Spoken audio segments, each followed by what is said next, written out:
ഈ ആമ്പൽ സുന്ദരിയുടെ പേരാണ് ക്യൂൻ ഓഫ് സിയാം. ഇത് ഏകദേശം ഒരു 6 വർഷം മുമ്പ് ഞാൻ ഇവിടെ അടുത്തൊരു നഴ്സറിയിൽ നിന്ന് വാങ്ങിച്ചതാണ്. കുറേ നാളത്തെ ആഗ്രഹമായിരുന്നു ഒരു ആമ്പൽ വാങ്ങണം എന്നുള്ളത്. ഇത് തരുമ്പോൾ ഒരു പ്ലാസ്റ്റിക്കിൻ്റെ ചട്ടിയിലായിരുന്നു തന്നത്. ഞാനത് ഇവിടെ കൊണ്ടുവന്ന്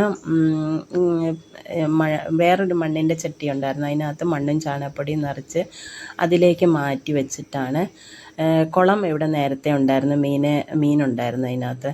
അപ്പോൾ അതിലേക്ക് ഇറക്കി വെച്ച് അത് ഏതായാലും നന്നായിട്ട് പിടിച്ചു. അന്ന് തൊട്ട് ഇന്ന് വരെ മുടങ്ങാതെ പൂക്കൾ ഉണ്ടാവുന്നുണ്ട്. പൂക്കൾക്ക് നല്ല മണമാണ് വിടർന്നു കഴിയുമ്പോൾ. പിന്നെ ഇതിൻ്റെ ഇലയുണ്ട്, ഇലയുടെ ഡിസൈൻ കണ്ടില്ലായിരുന്നോ? അത് ഈ ടൈപ്പ് ആമ്പലിൻ്റെ ഇലയുടെ ഡിസൈൻ ഇങ്ങനെയാണെന്നാണ് നഴ്സറിയിൽ നിന്ന് പറഞ്ഞത്. ഞാൻ ആദ്യം ഓർത്തത് എന്തോ കേട് വന്നതായിരിക്കും ഇല. പിന്നെ ഇതിൻ്റെ തൈ ഉണ്ടാവുന്നത് എങ്ങനെയാണെന്ന് വെച്ചാൽ, ഇതിൻ്റെ പൂവ് ചീഞ്ഞ് കഴിയുമ്പോഴത്തേക്കും അതിനകത്തുനിന്ന് ചെറിയ ചെറിയ തൈകൾ വെള്ളത്തിൻ്റെ മുകളിൽ ഇങ്ങനെ വന്ന് പൊങ്ങിക്കിടക്കും. പിന്നെ അത് പതുക്കെ പതുക്കെ വലിപ്പം വയ്ക്കുമ്പോഴത്തേക്ക് വേരുകൾ വെള്ളത്തിൽ മണ്ണിലേക്ക് ഇറങ്ങി അതിൻ്റെ ഇലകൾ പതുക്കെ വലിപ്പം വെച്ച് വരും.